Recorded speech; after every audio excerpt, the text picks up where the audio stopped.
दुनिया में कम से कम 7.5 बिलियन लोग हैं और उस पे से कंफर्म 4 बिलियन लड़की लोग हैं। एक लड़की को तो छोड़ो, किसी और को ही आप जैसे कि एक कोट मुझे याद आ रही है, yesterday was a history, tomorrow is a mystery, today is a day, what you guys need to do it.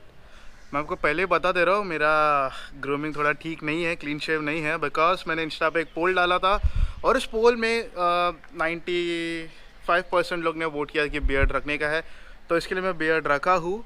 और जब भी मेरा वापस एयरलाइंस का इंटरव्यू आएगा तभी वापस दिल पे पत्थर रख के हमें क्लीन शेव करना ही पड़ेगा, बिकॉज और कोई ऑप्शन नहीं है एयरलाइंस में। एयरलाइंस के प्रोटोकॉल के अनुसार मेरे को क्लीन शेव ही रहना होगा, तो इसके लिए और कोई ऑप्शन नहीं है अपने पास। बाकी सब बढ़िया है यार दोस्त। मुंबई का जो क्लाइमेट है वो कुछ समय से बहुत ही ख़राब रहा है, इन अ सेंस कि धूप, इतनी कड़की धूप है ना, क्या बताओ। जैसे कि आप देख सकते हो सूरज देवता सीधा हमारे ऊपर, और इतनी कड़की धूप लग रही है और अभी बज रहे हैं समवेयर अराउंड 10 बजे और धूप अलग लेवल का है। तो ये ब्लॉग शुरू करते हैं। व्हाट्सअप गाइस, कैसे हो? எல்லாரும் எப்படி இருக்கீங்க? Hope you guys are doing absolutely well. So ये ब्लॉग मोटो ब्लॉगिंग या फिर ऐसा कुछ नहीं होगा, ये ब्लॉग सिर्फ मेरे दुख और दर्द के बारे में होगा। तो इसके लिए एंड तक ये ब्लॉग देखिए। अगर आप चैनल पे नए हो तो सब्सक्राइब कीजिए। अगर आप इंस्टा पे फॉलो नहीं करते तो आप चेकआउट कर सकते हो, मैं नीचे लिंक डाल दूँगा डिस्क्रिप्शन बॉक्स पे। तो हर एक के ज़िंदगी में एक मोटिवेशन फैक्टर होना ज़रूरी होता है, चाहे वो कोई भी क्यों ना हो, किसी भी उम्र का क्यों ना हो। लाइफ में एक मकसद होना चाहिए। ज़िंदगी में ना हर एक चीज़ जैसे आपको चाहिए होता है वैसे कभी मिलता नहीं है। कुछ चीज़ें आपको रेडीमेड मिल जाती है और कुछ चीज़ आपको काफ़ी कष्ट और खून पसीना एक करके पाना होता है। हर एक की ज़िंदगी में ऐसा होता है कि मैं कुछ अच्छा करूँ, कुछ बड़ा चीज़ बनूँ, बट एट दी एंड कभी होता नहीं है। एट दी एंड कभी कभी हो जाता है, बिकॉज हर एक की ज़िंदगी में एक लक फैक्टर होना भी ज़रूरी है। लक ऐसा नहीं होता है कि जो आप सोचे वो हो गया। लक वो होता है जब भी आप 99% उस पर एफर्ट दोगे, 1% होता है वो लक फैक्टर। अगर वो हुआ तो हुआ, अगर नहीं हुआ तो कुछ लोग डिसअपॉइंट हो जाते हैं और कुछ लोग सोचते हैं कि बस यही है मेरी ज़िंदगी, इसके आगे कुछ नहीं कर पाऊँगा। वैसे सब सिचुएशन जब भी आता है तभी सिर्फ डिप्रेशन ही दिमाग में आता है। जब आती है बात डिप्रेशन की तो सबसे पहले हमारे दिमाग में यही आता है कि ब्रेकअप वाली डिप्रेशन। ज़िंदगी में सिर्फ ब्रेकअप ही नहीं होता है। एक अच्छा लाइफ पार्टनर पाने के लिए कुछ चीज़ें एनालाइज करना पड़ता है, कुछ चीज़ें सोचना पड़ता है, फिज़िकली, मेंटली और फ्यूचर के पर्सपेक्टिव के नज़रिए से भी आपको सोचना पड़ता है कि एग्जैक्टली ये क्लिक होगा कि नहीं होगा। मेरे लाइफ में भी ऐसे कुछ हुआ था, बट शायद मैं वो कैमरा के सामने शेयर नहीं कर पाऊँगा, बिकॉज़ वो थोड़ी पर्सनल चीज़ें हैं और शायद अभी तो नहीं शेयर कर पाऊँगा, बिकॉज़ काफ़ी नर्वस भी हूँ मैं। एंड इट्स नेवरदलेस, जब भी हर किसी की ज़िंदगी में ब्रेकअप एक आम चीज़ होती है। जो एक लड़का एक लड़की से प्यार करता है and unfortunately things don't go as per plan and it get ruined sometimes, but at the end जो एक बंदा एक बंदी जिस पोजीशन से जाता है वो काफ़ी सैड होता है, बट मूव ऑन के अलावा और कोई ऑप्शन ही नहीं है। मैं एक चीज़ आपको बताना चाहूँगा कि एक माता का प्यार और उसको कोई नहीं बीट कर सकता। भले आपकी गर्लफ्रेंड या आपकी बॉयफ्रेंड कितने भी पैसे वाले क्यों ना हो, बट एक माँ का प्यार कोई नहीं बीट कर सकता। इस संसार में छोड़ो, किधर भी किसी भी लिविंग थिंग्स में एक माँ का प्यार कोई नहीं बीट कर सकता उसके लिए। लाइफ एक रेस जैसा होता है। अगर आपको जीतने का है तो आपको आपका 100% देना होगा।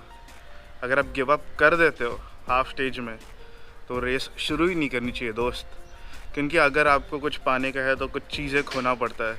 और जब भी आप नीचे गिरते हो, मतलब मैंने शायद बैटमैन के एक सीरीज़, एक मूवी में देखा था, when we fall we rise up.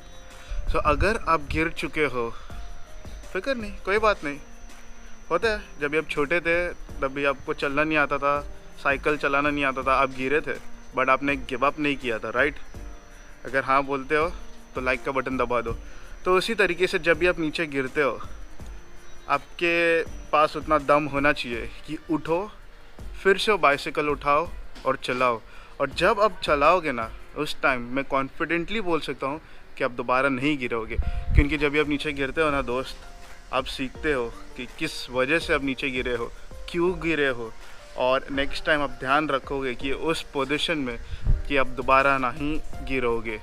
Life में ना हर एक चीज़ एक मोटिवेशन जैसा नहीं होता है। कुछ चीज़ें हमें सोचना पड़ता है, कुछ चीज़ें हमें एनालाइज करना पड़ता है, कुछ चीज़ें वो होती है कि जो अपन सोचते हैं कि बैक साइड से कि ये इजीली अचीवेबल है, but when the practical comes, like the process जब ये होता है वो बहुत इंपॉर्टेंट होता है। उस पर ही मालूम पड़ जाती है कि किसकी हवा टाइट हो गई है करके। क्योंकि हम लोग ये सोचते हैं कि, आपको कैसे बताओ, एक एग्जांपल देता हूँ। अगर आप क्रिकेट देखते हो या फिर फुटबॉल देखते हो तो आप सोचते हैं कि ये बॉल हिट करना ईजी है या फिर इस प्लेयर को डिफेंड करना ईजी है, बट जब आप प्रैक्टिकली ऑन फील्ड उतरते हो ना, तब मालूम पड़ता है कि क्या होता है। असली टेस्ट तभी होता है। बट अगर आप गिव अप नहीं करोगे और आपका जो प्रोसेस है वो आप अच्छी तरीके से फॉलो करोगे, डेफिनेटली आप उसको अचीव कर सकते हो। ये ज़िंदगी ना, मतलब ये पृथ्वी या फिर अर्थ, अब जो भी आप बोल सकते हो, एक कॉम्पिटिटिव वर्ल्ड है जहाँ पर हर कोई रेस में फ़र्स्ट आना चाहता है। कुछ लोग चीटिंग करके फ़र्स्ट आते हैं और कुछ लोग अपने हार्ड वर्क से फ़र्स्ट आते हैं या फिर कुछ लोग अपने स्मार्ट वर्क से फ़र्स्ट आते हैं। बट मैं प्रेफर करूँगा कि सेकंड और थर्ड चीज़ वेरी इंपॉर्टेंट। चीटिंग करके तो कोई भी फर्स्ट आ सकता है। अगर आप हार्ड वर्क और स्मार्ट वर्क के साथ आगे बढ़ते हो तो कोई नहीं रोक सकता आपको दोस्त। आपको जो चाहिए आप वो बन सकते हो। आप क्या चाहते हो वो होगा। अगर आपके पास कॉन्फिडेंट है, हिम्मत है कि आप टफ़ टाइम को फेस कर सकते हो, तो डेफिनेटली आपको वो पॉसिबल है। तो अभी मेरे को अर्जेंटली जाने का है गराज में, क्योंकि मेरी रियो को थोड़ा ट्यूनिंग की ज़रूरत है। उसका सीट थोड़ा फट गया है बिकॉज बिल्लियाँ बहुत है बिल्डिंग में, तो सीट फाड़ दिया है और मेरे को नकल गार्ड लगाने का है। तो इसके लिए बस कुछ ही टाइम पे मैं फिर से मिलता हूँ। तब तक आप कहीं मत जाइए।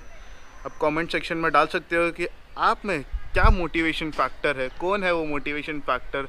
वो आपके माता पिता हो सकते हैं या फिर आपके कोई फ्रेंड्स हो सकते हैं या फिर आपका कोई मेंटोर या प्रोफेसर या सुपरवाइज़र भी हो सकता है। कमेंट करके बता सकती हो कि क्या वो चीज़ है जो आप चेंज करना चाहते हो खुद से, और मैं उसका रिप्लाई आपको दूंगा।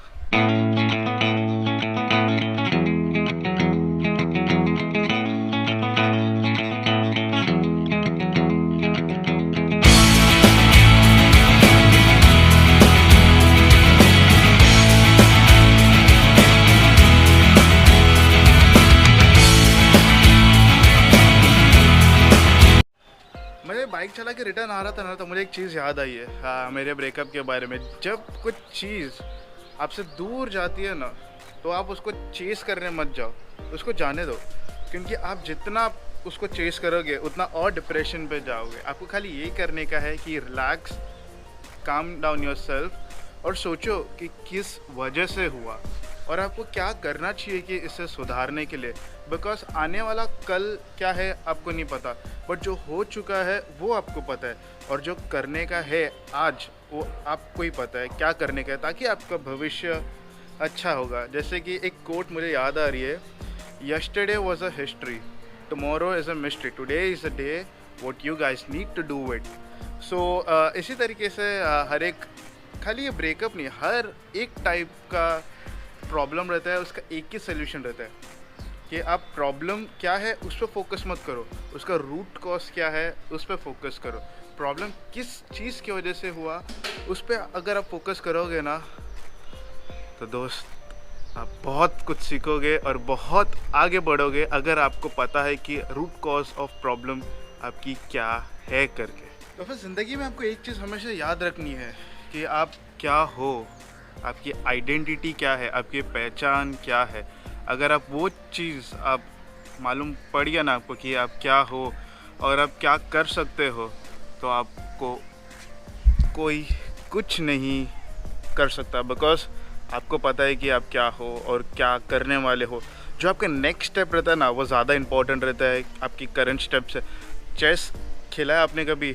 नहीं खेला है तो खेलिए एक बार, तो आपको मालूम पड़ेगा कि आपका करंट मूव से ज़्यादा इम्पोर्टेंट आपका नेक्स्ट मूव होता है। तो इसी तरीके से आपको ज़िंदगी में एक पल बाय पल आगे बढ़ना चाहिए। और एक चीज़, अगर आपका कभी ब्रेकअप होता है ना, तो टेंशन ना लो। इस दुनिया में, मेरे को खुद को बोलने को अजीब लग रही है बट ठीक है, मैं गलत भी हो सकता हूँ and I am extremely sorry for that. इस दुनिया में कम से कम 7.5 बिलियन लोग हैं और उस पे से कंफर्म 4 बिलियन लड़की लोग हैं। एक लड़की को तो छोड़ो, किसी और को ही आप यू नो ना व्हाट आई मीन। सो इसी तरीके से आप खुद को मोटिवेट कर सकते हो। आज का ब्लॉग में बस इतना ही रखते हैं। अगर अभी तक ये ब्लॉग देखा है तो लाइक का बटन दब देना चाहिए, और ब्लॉग कैसे लगा कमेंट करके बता दो। और आपकी ब्रेकअप की कहानी किस वजह से हुई वो भी आप शेयर कर सकते हो। और एक चीज़, आपको सबसे ज़्यादा मोटिवेट कौन करता है वो भी आप नीचे डाल सकते हो। एज ऑलवेज थैंक यू, ग्रासिया, मर्सी, धन्यवाद।